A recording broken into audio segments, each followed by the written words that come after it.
কালকের ম্যাচটা এক কথায় অসাধারণ ছিল। মুম্বাই ইন্ডিয়ান্সের পারফরম্যান্স হোক বা এলএসজির পারফরম্যান্স হোক, হ্যাঁ ঋষভ পান্তের পারফরম্যান্স এক আছে, অর্থাৎ ঋষভ পান্ত প্রথম ম্যাচেও যেরকম ছিল, দ্বিতীয় ম্যাচেও সেরকম, তৃতীয় ম্যাচেও সেরকম, এবং দেখতে গেলে সে চতুর্থ ম্যাচেও সেরকম, এবং সে হয়তো পুরো সিজনটাই এরকম রয়ে যাবে। তো যাই হোক, এলএসজির মালিক কিন্তু এখন আর দুঃখিত হয় না ঋষভ পান্তের পারফরম্যান্স থেকে, সেটা একটা আলাদা কথা। কিন্তু কালকের ম্যাচে যেভাবে হার্দিক পান্ডিয়া খেলেছে বা যেভাবে তিলক বর্মা খেলেছে, সূর্যকুমার যাদব খেলেছে, রায়ান রিকলটন খেলেছে, নমন ধীর খেলেছে, তাতে করে কালকে ম্যাচটা মুম্বাই ইন্ডিয়ান্সে জিতে যাওয়াটা দরকার ছিল, কারণ সেরকমই খেলাটা দেখিয়েছিল। বিশেষ করে সবচেয়ে খারাপ জায়গায় আউট হয়েছে সূর্যকুমার যাদব, যেখানে পুরো একটা হোয়াইট বলকে সে টেনে লেগ স্টাম্পে মারতে গিয়েছিল এবং পেস অফ থাকার কারণে সেটা কিন্তু আউট হয়ে ফিরে যায়। আব্দুল সামাদ সেটা একটা ভালো ক্যাচ নেয়, এবং কালকের ম্যাচে যে ক্যাচগুলো নেওয়ার চেষ্টা করেছিল, বিশেষ করে আমাদের আকাশদীপ সিং, অসাধারণ উড়ন্ত আকাশদীপ সিংকে দেখেছি, কিন্তু সে তার শেষমেশ ক্যাচটা নিতে পারেনি। যাই হোক, আঙুলে চোট লাগিয়ে সে বাইরে চলে যায়, বা তিলক বর্মা রিটায়ার্ড হার্ড হয়ে যাওয়া একটা খারাপ সময়।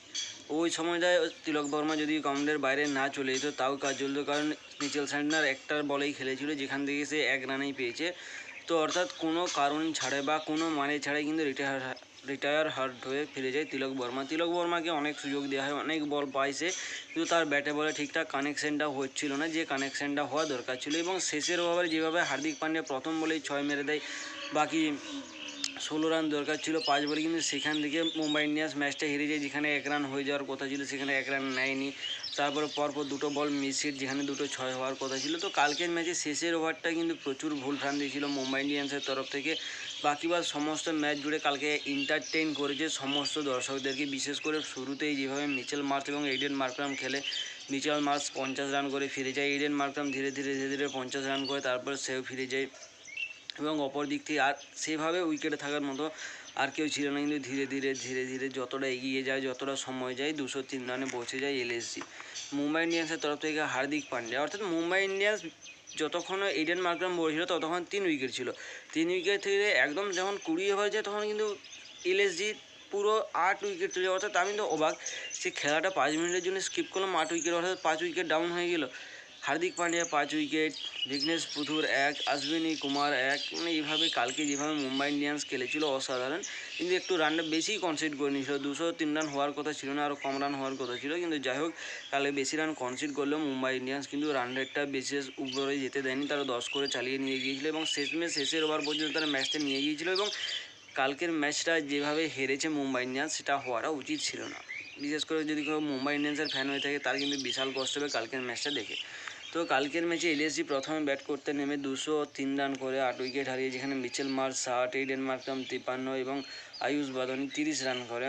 অপর দিক থেকে হার্দিক পান্ডিয়া 36-এ 5, ট্রেন্ট বোল্ট 28-এ 1, বিঘ্নেশ পুথুর 31-এ 1, এবং আরও রয়েছে অশ্বিনী কুমার 1।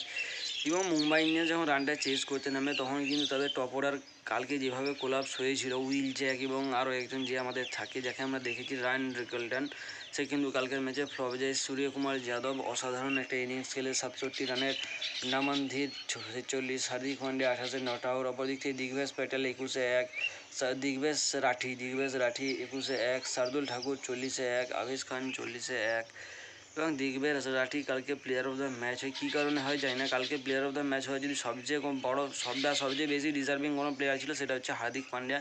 কালকে হার্দিক পান্ডিয়ার জায়গায় দিগ্বেশ রাঠিকে প্লেয়ার অফ দ্য ম্যাচ করা হয়। কালকে সবচেয়ে কম রান এলএসজি তরফ থেকে কনসিড করে দিগ্বেশ রাঠি, এবং কালকে সে টোটালি বলও ভালো করে, কিন্তু উইকেটের খাতা অনুযায়ী হার্দিক পান্ডিয়া কালকের ম্যাচে প্লেয়ার অফ দ্য ম্যাচ হওয়ার ডিজার্ভ। এদিকে ডবল হিটার রয়েছে, দুপুরে রয়েছে, রাতে রয়েছে। এই দুপুরে রয়েছে চেন্নাই সুপার কিং ভার্সেস, কাদের ম্যাচ রয়েছে ভুলে গেছি, মনে নাই।